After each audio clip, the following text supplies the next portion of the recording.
Hi, ladies and gentlemen. I'm John Monsul. Welcome to our program entitled Communicating Today. We've been on Channel 10 for a long, long time, over 19 years, well past 500 shows.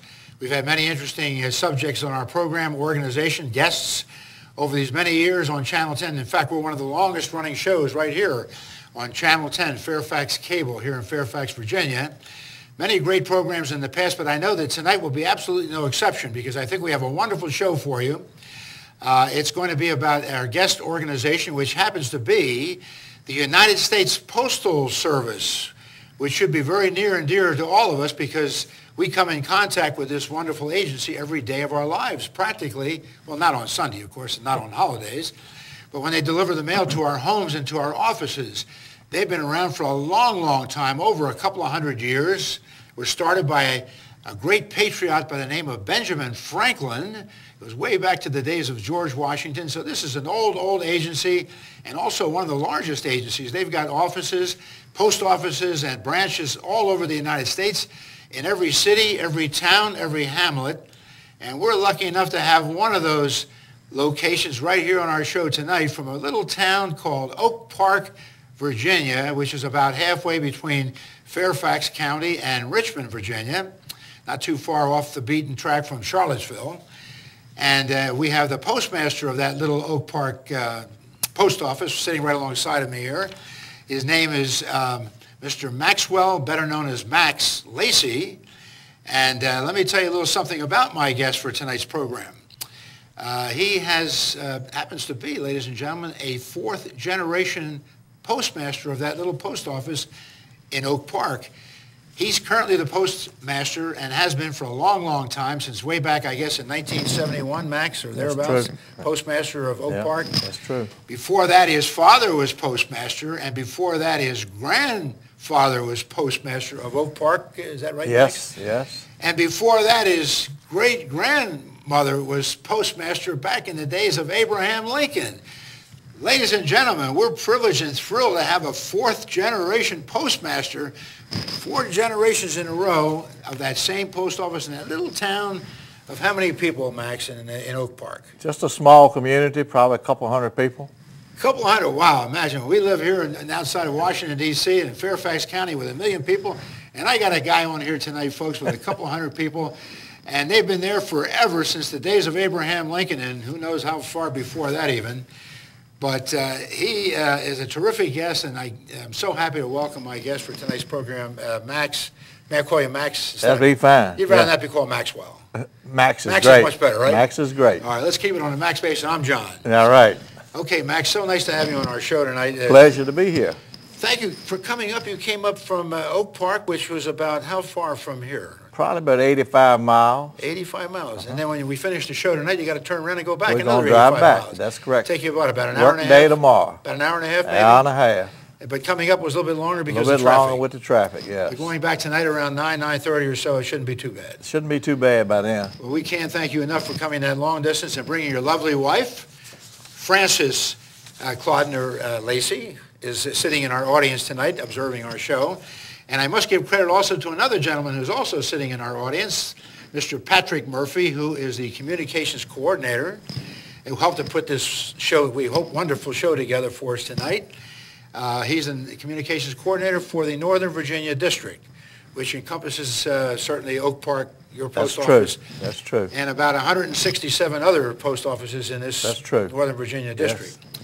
So thank you very much, Patrick, sitting out there again in our audience, and Francis for coming to be with us in our audience tonight to see our show. Well, Max, it's wonderful that you're on our program tonight, and as I was going through some of the history of this Oak Park post office, I know that before your great-grandmother, who was a postmaster back in the days approximately of Abraham Lincoln, there was some kind of a little store that was out there that preceded the post office. That's true. There were 2 stores in Oak Park. What was that all about? The first one was where the original post office was founded, and then it moved to a store that my grandfather built around 1890. It moved to that store in 1928. And the post office is now housed on the same site that it moved to in 1928. So you guys go back a long, long way. My goodness gracious. And you're part of the Northern Virginia District. And I guess if we were to look at the entire United States Postal Service, the entire federal government agency, we have it headquartered in Washington, D.C. at your headquarters building on L'Enfant Plaza. That's correct. Where the person who's in charge of the whole operation, called the Postmaster General, is in charge of the whole USPS.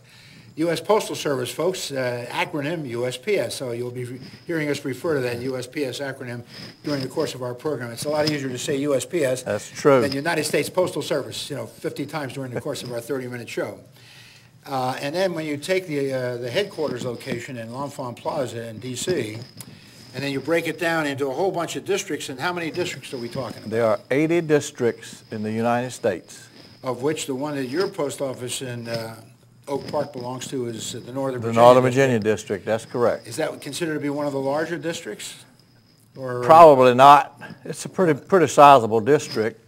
Yeah, but it's not necessarily the largest one. Yeah, in fact, Patrick Murphy sent me some statistics on that and said that you deliver in the Northern Virginia District, believe it or not, he mentioned over 1 million homes, businesses, and post office boxes, covering a 4,200 square mile area bordering from West Virginia on the west to the Potomac River on the east, Stafford to the south, and Maryland to the north. So that's kind of the geographic area. Kind of geographical area we have. This gigantic area called the Northern Virginia Postal District covers. Delivers more than 3.2 billion pieces of mail a year compared to the 200 people you have down there in Oakpark. That's a big difference from what it was when my grandfather and great-grandmother were there. And the Northern Virginia District, of which you folks are part of, employs over 7,000 people in that great big area that I just described. You have the 5th busiest post office in the Murrayfield, Maine post office, which is the headquarters of the Northern Virginia District. The 5th busiest post office in the entire United States of America. And you're self-supporting because the agency, the USPS, uses the revenue from postage sales and other related products to pay all of the post office's expenses. That's correct. You don't get any of your funding from the federal government. No tax dollars. Regardless of what people say, we do not get tax dollars. So all these federal government programs, the agriculture program and the Department of the Interior and Geological Survey and National Medical Institutes and all these different myriad of federal government agencies, you guys aren't really taking any money out of that treasury. You're doing it all pretty much on your own. We haven't since 1971. Yeah, well, now that's truly amazing. That's for sure.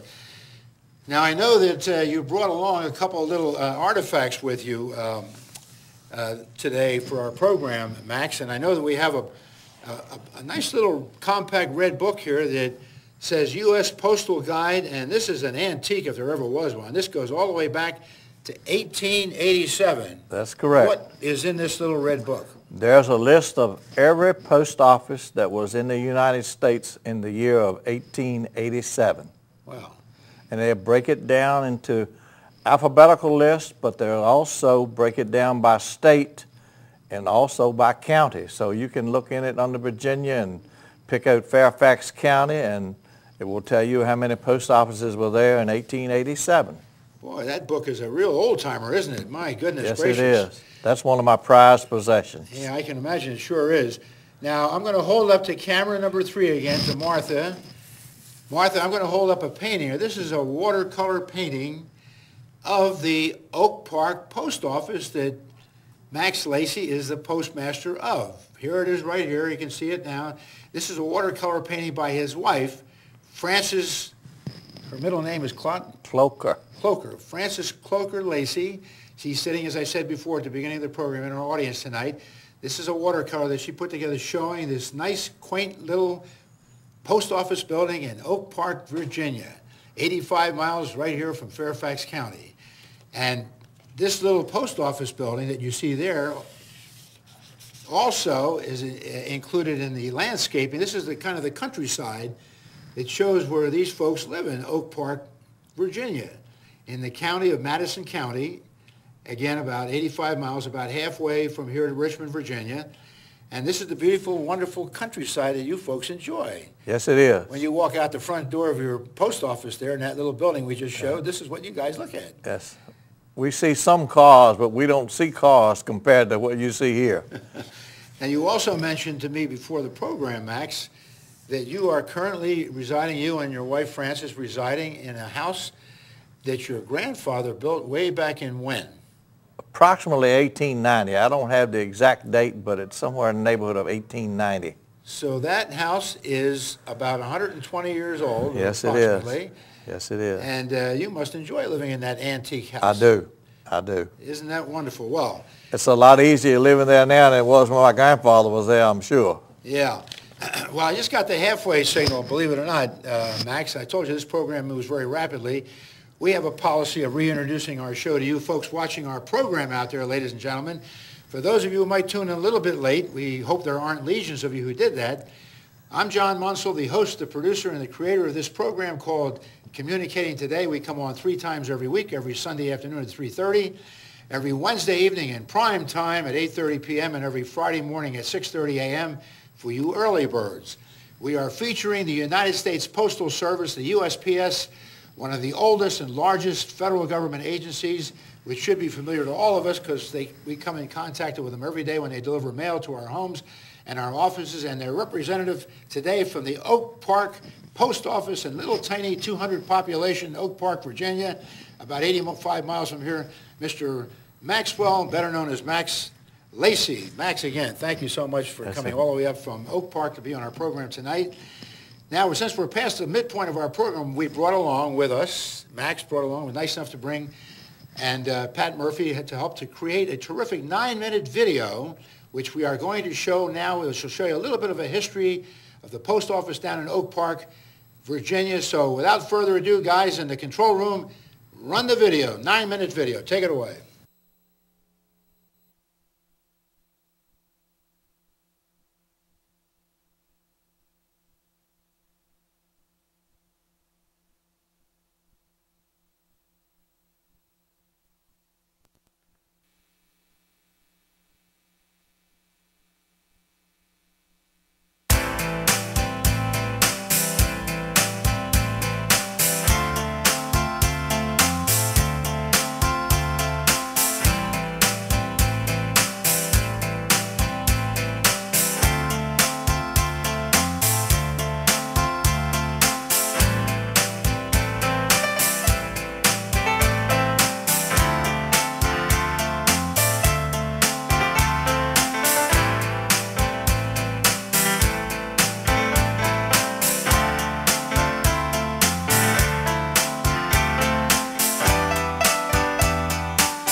Hello, I'm Max Lacy, Postmaster at Oakpark, Virginia. On July 26, 1775, members of the Second Continental Congress met and agreed that a Postmaster General should be appointed and oversee a line of post offices that would stretch from Falmouth, Massachusetts to Savannah, Georgia. Benjamin Franklin was appointed as the first Postmaster General, and the Post Office Department was born. The Postal Service has made extraordinary contributions in the field of communications, transportation, industrialization, economics, and government. Let's take a quick look at some of these contributions. The Post Office Act of 1792, championed by President George Washington, defined the role of the Postal Service.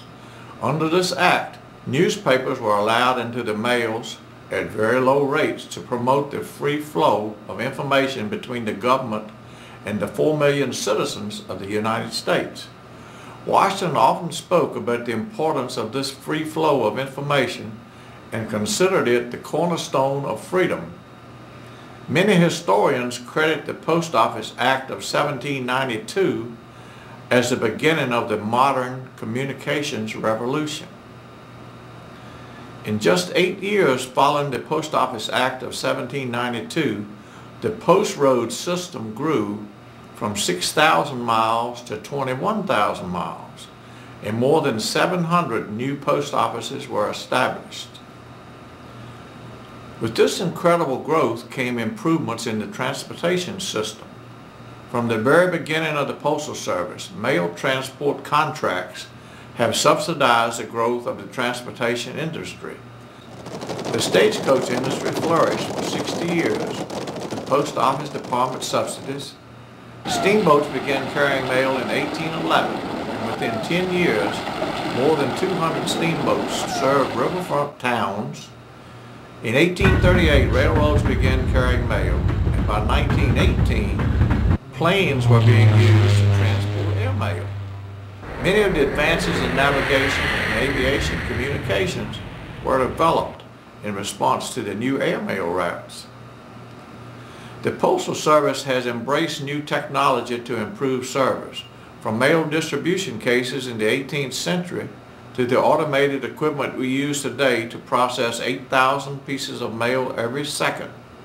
The Postal Service has a long, proud history of creating and using the most advanced technology to process, transport, and deliver mail efficiently. Intelligent mail barcodes are revolutionizing the mail. Like many GPS systems, the barcodes uniquely identify mail pieces and track them until they are delivered.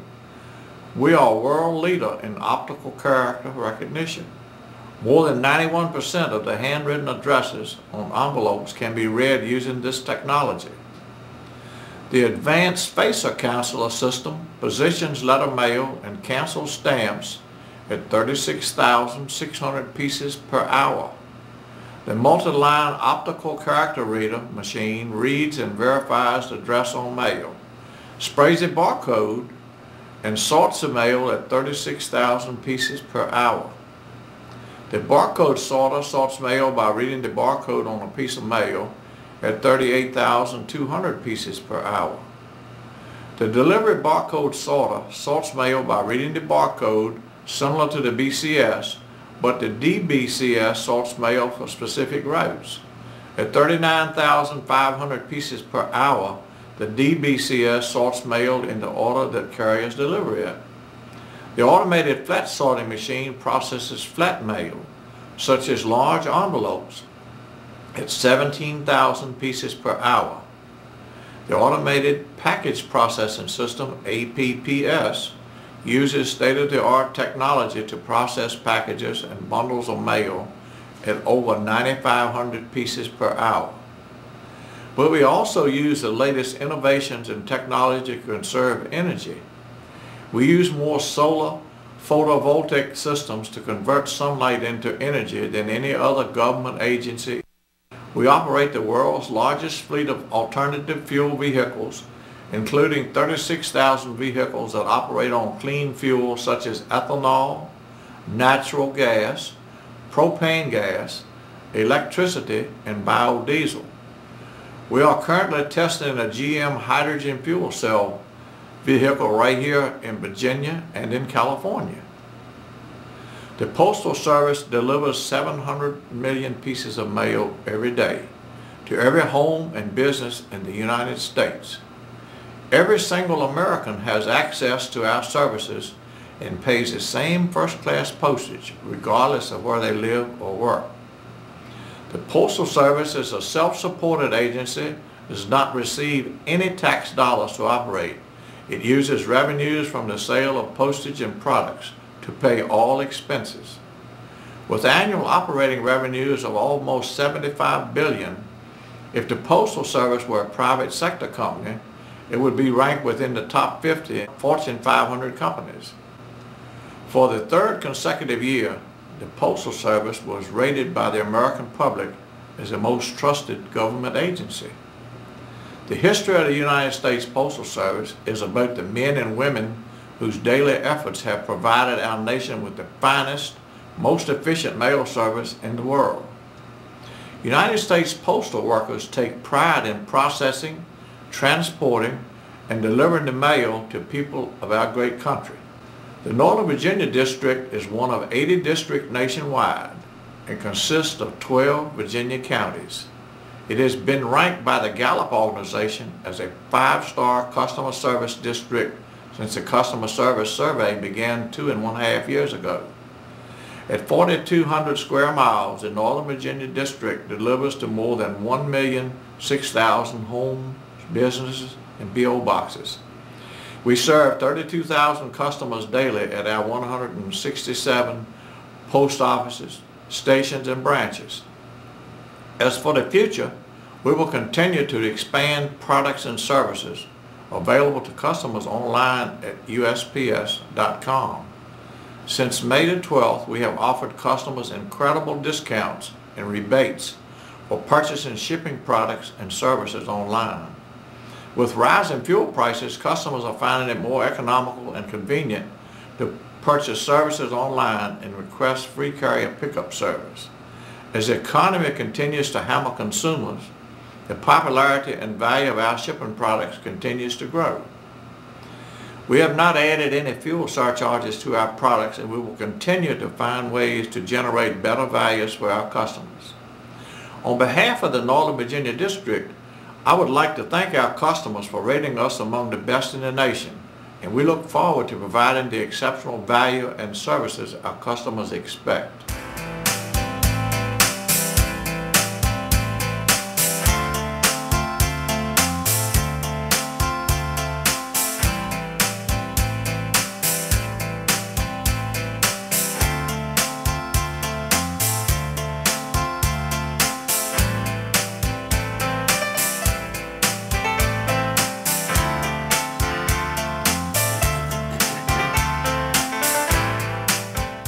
Well, how about that, ladies and gentlemen? That was a very interesting film, Max. I think you have a future career ahead of you, maybe in Broadway or Hollywood. Or? I doubt it. You were, that was a pretty good job of doing a very nice presentation with a lot of terrific information about the Postal Service.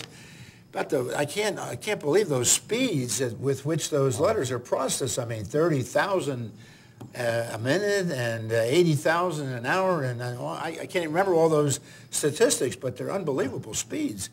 And how they've been able to develop that high technology equipment to be able to do that is absolutely amazing, unbelievable. But I know also in your private life, I know you've also, besides being postmaster in Oakpark, you are also associated with a singing group, a Southern Gospel Quartet, since 1993. What's that all about?